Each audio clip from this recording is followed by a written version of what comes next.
Malaysia launches a missile test. It sends a message to China that Malaysia will fight for the South China Sea.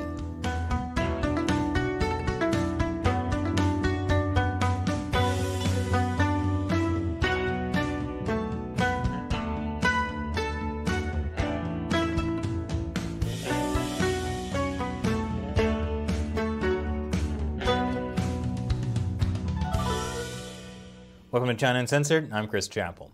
Malaysia is flexing its military muscle in the South China Sea.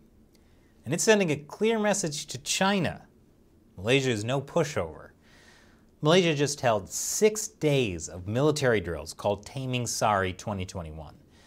It saw the Royal Malaysian Navy carry out a rare demonstration of its anti-surface capabilities in the South China Sea, with the firing of 3 Exocet missiles. According to a regional security analyst, these drills would send a clear message across to other South China Sea claimants, including China, that Malaysia is no pushover, and nor is it unprepared to use force, even against the likes of China, which now has the largest navy in the world.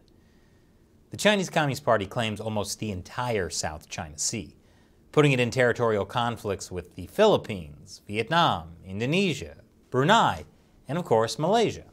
This was Malaysia's first wartime drill since the coronavirus pandemic began last year, and it's no surprise why.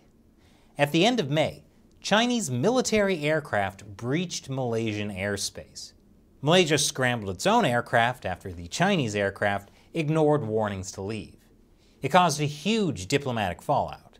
Nevertheless, Chinese Coast Guard ships have since early June also been putting pressure on and harassing new Malaysian oil and gas projects in the South China Sea. And that's at least the 3rd time since last spring. Malaysia is now seeking to buy new combat aircraft. Of course, despite Malaysia's recent military drills, they know that in order to counter an aggressive Chinese Communist Party, they need allies. Which is why, earlier this month, Malaysia joined US-led military drills in Southeast Asia.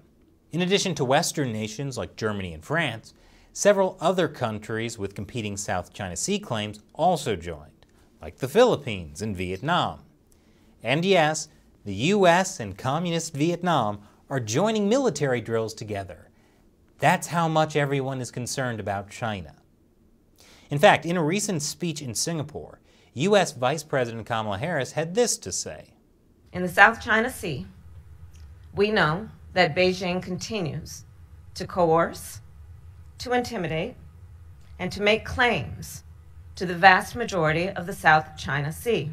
Of course, there are major challenges for Malaysia if it wants to stand up to the Chinese Communist Party.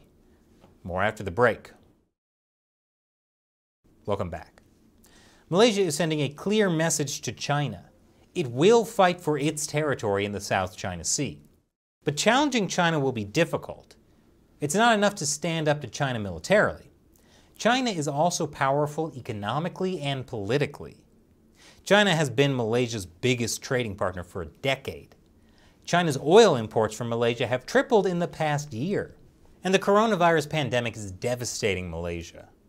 Parts of the country remain under lockdown, and about half of the nearly 14,000 coronavirus-linked deaths took place in the last 4 weeks. In fact, adjusting for population size, Malaysia's daily reported COVID cases are among the highest globally. Only about 35% of Malaysia has been fully vaccinated. The goal is to reach 60 to 70% by October. And China is more than happy to help with some very effective Chinese vaccines.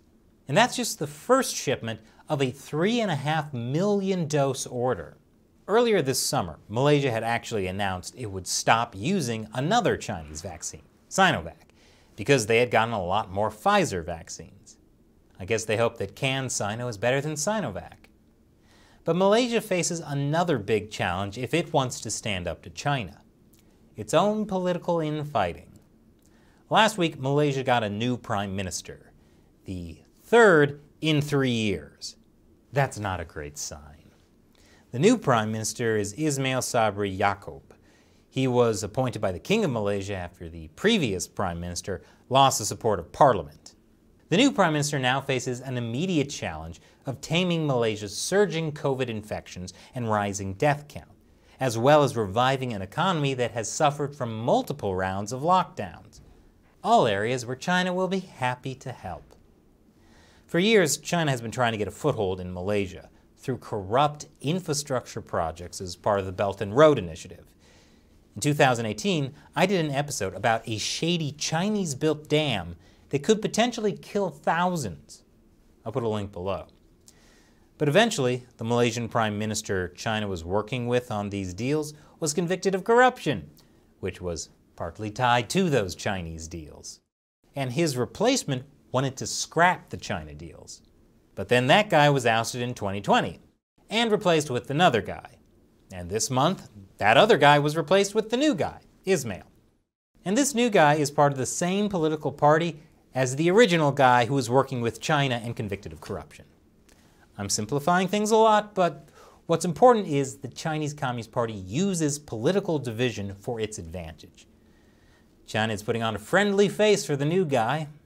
Chinese Premier Li Keqiang congratulated the new Malaysian Prime Minister, and the Malaysia-China Chamber of Commerce welcomed him. So how will Ismail treat China? China is increasingly aggressive in the South China Sea, but China is also a potential source for COVID vaccines and economic recovery from lockdowns. All problems China caused in the first place, but you know. This is something to keep an eye on, unless, of course, Malaysia gets another new Prime Minister in a few months. And now, it's time for me to answer a question from a member of the China Uncensored 50 Cent Army, fans who support us and our efforts to expose the truth about the Chinese Communist Party by contributing to the crowdfunding website Patreon. Tony Chapkowski asks, how long for the Chi-Coms to build as many bombs as we have? And how long for those missile silos to be finished? Great question, Tony. China is rapidly expanding its nuclear weapons capability. The goal is to be at least on par with the United States.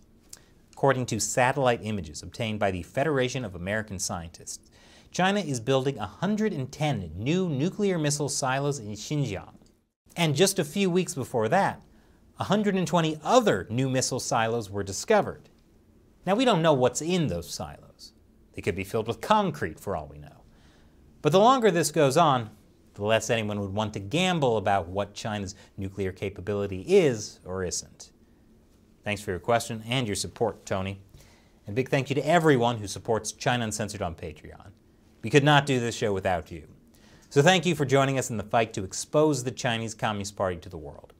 If you're interested in joining, head over to patreon.com/China Uncensored. You'll get a bunch of cool perks, including the chance to have me answer your question on the show. Once again, I'm Chris Chappell. See you next time.